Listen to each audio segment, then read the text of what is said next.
1 Corinthians 13, verse 10, we've gone through.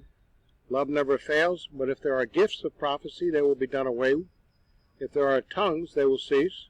If there is knowledge, it will be done away. Seems to be a short-term, not a long-term thing. For we know in part, and we prophesy in part, but when the perfect comes, the partial will be done away. Evidently in the lifetime of the Corinthian believers. Otherwise, why tell them if it's going to stay for thousands of years, which people maintain. So let's look at verse 10. Objectors maintain that the completion of the Scriptures coinciding with cessation could not be in view in 1 Corinthians chapter 13, nor in Paul's or the Corinthians' minds. The concept of completion and cessation is in the text of 1 Corinthians 13, implied. Remember, 1 Corinthians 13. But now, faith, hope, love, abide these three, but the greatest of these is love. Verse 10, when the perfect comes, the partial will be done away. So the importance is agape love, because that will be lasting. But these partial gifts will not. So the concept of completion and cessation is in the text of 1 Corinthians 13. Dr. Thomas continues. Objection. The context says nothing about the completion of Scripture. Response. Here is another superficial objection. Completion is in the context. These will be passed away. The word completion isn't used there, but words to that effect are. Note the four occurrences of ekmeros, in part or partial, that require an opposite completion. In 13, 9, 10, and 12. It is not a matter of completions not being in the context. It is rather a question of the completion of what? The phrase from 1 Corinthians 13, now we see but a poor reflection, in verse 12, speaks of obscurity, of limited, incomplete prophetic revelation and knowledge, the verses of face to face, unobscured, complete, with all the gaps filled in, written body, the mysteries of the whole church, the Scriptures. And verse 12 does not speak of seeing God face to face, which would be a more of a qualitative condition that is inappropriate to these contexts here, suggesting absolute perfection rather than completion, thus violating the context. We're already saying that partial will be go away. So we don't have when the perfect comes. No, when the partial, what's the opposite of partial? Complete. This would break the continuity of the earlier part of the paragraph, where revelatory gifts are in view. What is not in this context is a contrast between perfection and imperfection, but completion versus incompletion or partial. It is not talking about a qualitative set of conditions. So, the concept of completion coinciding with cessation of revelatory gifts, which are only partial, is a precedent from the times of Israel as indicated in the Hebrew Bible. And Dr. Thomas says, Paul knew of an earlier period when God spoke directly to his prophets, a period that had come to an end with the prophets Haggai, Zechariah, and Malachi. Hundreds of years go by, being followed by the 400 silent years in Matthew 23 and Hebrews 1:1-2. He also knew that the close of the Old Testament canon coincided with a cessation of Old Testament prophecy. That's the new revelation, and it was written down long before the first advent of Christ. He was conscious that he was now in the midst of a new period during which God was speaking directly to his apostles and prophets, through Christ as well, of course, resulting in inspired utterances that in part were taking their place alongside the Hebrew Bible as inspired Scripture. 1 Corinthians 14:37, if anybody thinks he is a prophet or spiritually gifted, let him acknowledge that what I am writing to you is in the Lord's command.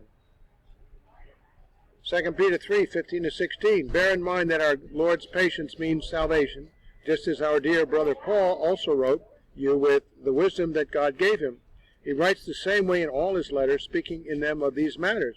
His letters contain some things that are hard to understand, which ignorant and unstable people distort, as they do the other Scriptures, to their own destruction. Notice, as they do the other Scriptures, Old Testament. Paul is writing new Scripture. Your partial gifting, your revelation, you better be writing the 67th book of the Bible. The new church age doctrines were revealed to Paul and the other church age apostles in order to relate to the world, and it was being transmitted in writing and via the revelatory gifts. So these revelatory gifts had new revelation reflecting what their revelation came from through visions and dreams. And now they have to authenticate it with miraculous events, because others were going around telling their own story as well, especially the Judaizers that didn't like the idea of Christ being the Messiah Savior. The unique doctrines of the church age were in the process of being conveyed to the world through the spiritual gifts of partial revelation, word of knowledge, and prophecy at this time, as well as being written down by Paul and the other church age writers of Scripture. Copies of those writings were at the moment being distributed to the churches throughout the world. Being a prophet of God and having received his instructions directly from the Lord Jesus Christ in these doctrines, Paul in Galatians 1:11-18, it is not out of the question that the Apostle Paul, and for that matter the rest of the church age writers of Scripture, Matthew, Mark, Luke, and John, Peter, and so on, considering that they were inspired by God, would have had a perspective of the historical completion of the canon of Scripture within their own lifetimes and that of the Corinthians. So that which is complete has to be in their lifetimes. Otherwise, why tell them that if it's not going to end for 2,000 years, like it is supposed today? Compare Galatians 1:11-16. Paul writes, I want you to know, brothers, that the gospel I preached is not something that man made up. I did not receive it from any man, nor was I taught it. Rather, I received it by revelation from Jesus Christ. Now, you compare that with Old Testament. Do you find anything like in the Old Testament like Paul wrote in his letters, especially Galatians 1? No. So it's new revelation. Notice that Paul received this information by divine revelation from the Lord himself. For you have heard of my previous way of life in Judaism, how intensely I persecuted the church of God and tried to destroy it.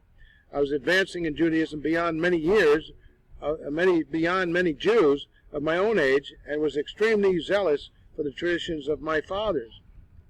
But when God, who set me apart from birth and called me by his grace, was pleased to reveal his Son in me, so that I might preach him among the Gentiles, I did not consult any man. So who did he consult? Notice that God revealed to Paul that he was to preach the gospel to the Gentiles, in which he had learned. And other passages indicate that was the Lord Jesus Christ, the resurrected Christ himself in the desert. That's where he got his revelation from. You going to question that? Ephesians 3:1-12.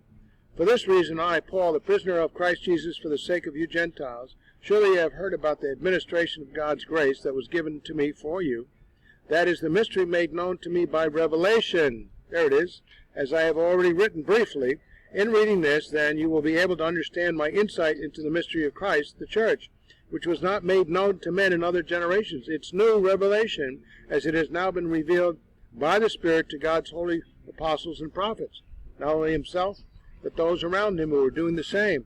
Notice that the church age doctrines were revealed to God's holy apostles and prophets during the church age by God, and the rest of this passage indicates that they were commissioned by God to make these doctrines known to the church, who, together with the apostles and the prophets, were then to make these doctrines known to the rulers and authorities in the heavenly realms, obviously by preaching it to the world so that the heavenly realms could learn them as well.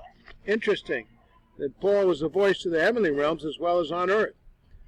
This mystery is that through the gospel the Gentiles are heirs together with Israel, members together of one body, and sharers together in the promise of Christ Jesus. I became a servant of this gospel by the gift of God's grace given me through this working of his power. Although I am less than the least of all God's people, he did miraculous things more than anybody. This grace was given me to preach to the Gentiles the unsearchable riches of Christ, and to make plain to everyone the administration of this mystery, which for ages past was kept hidden in God, who created all things.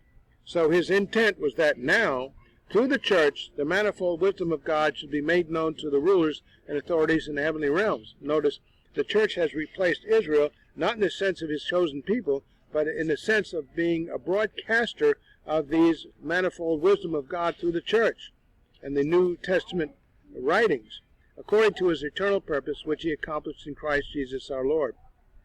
So in him and through faith in him, in Christ, we may approach God with freedom and confidence. So it is evident that Paul and the other apostles and prophets had a perspective of their own divine purpose which must have included an idea of the time frame for them to relay the doctrines to the church and the world and the heavenly realm, as they were commissioned to do so, especially considering the letters they were writing and passing on to the churches throughout the world, until that finally got passed sufficiently in the original text in the Greek and other translated languages. There were still these revelatory gifts that were partial, giving only part of what they were writing down. So, Colossians 4:16, after this letter which Paul wrote to the Colossians has been read to you, see that it is also read in the church of the Laodiceans, and that you in turn read the letter from Laodicea. See, it was being transformed around in the middle of a period of time, decades. Somebody had to voice it before the writings were able to be copied and sent around the world. Note that Paul's command in the above verse to circulate his letters which contain the church age doctrines. And so it took a while. 1 Corinthians 13:10 continued.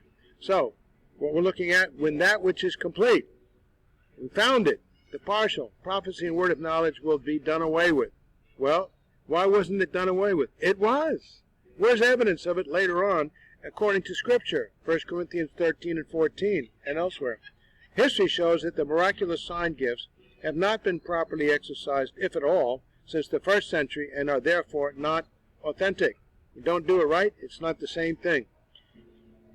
So it is historically arguable that the gifts of prophecy and word of knowledge, which often included 100% accurate predictions to authenticate the prophet and purveyor of the word of knowledge, and always included new revelation from God that was on an equal level with and soon to become Scripture, the written word of God, have not continued since the 1st century A.D. These gifts have ceased.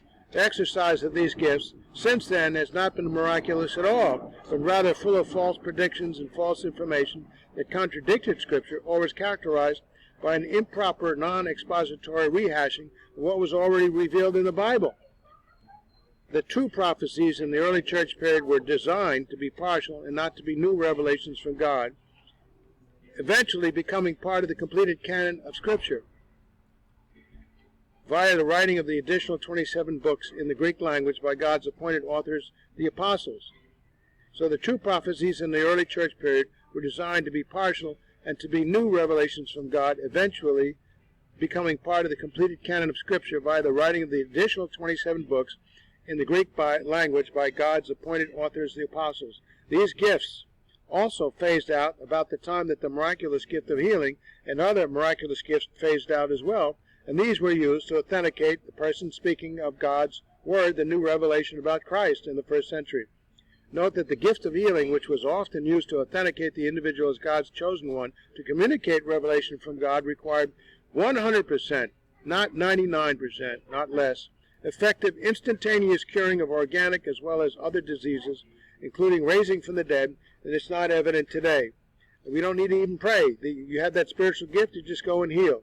All of these gifts have apparently ceased, as today's practices have not lived up to the actual requirements stipulated in Scripture for these gifts to be authentic. They would authenticate the possessor of the gift as God's appointed man to deliver new revelation from God in part.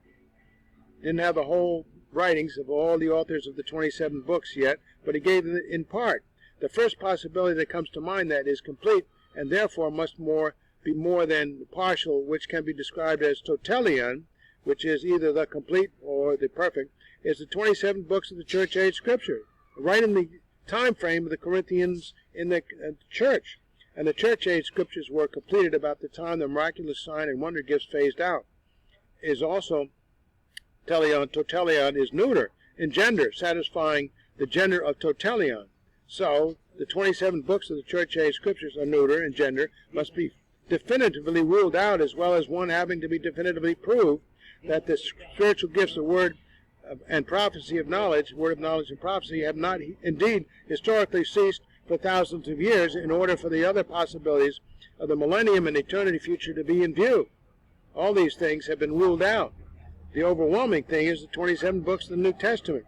Finally, one must consider the individuals to whom Paul was speaking, admonishing them about the misuse of the miraculous gifts in question in 1 Corinthians 13 and 14, telling them that they were only partial and that they would cease, in their and Paul's perspective, their lifetimes. The perspective of the millennium, or eternity future, being in view is not as likely as the perspective of the completed canon of Scripture,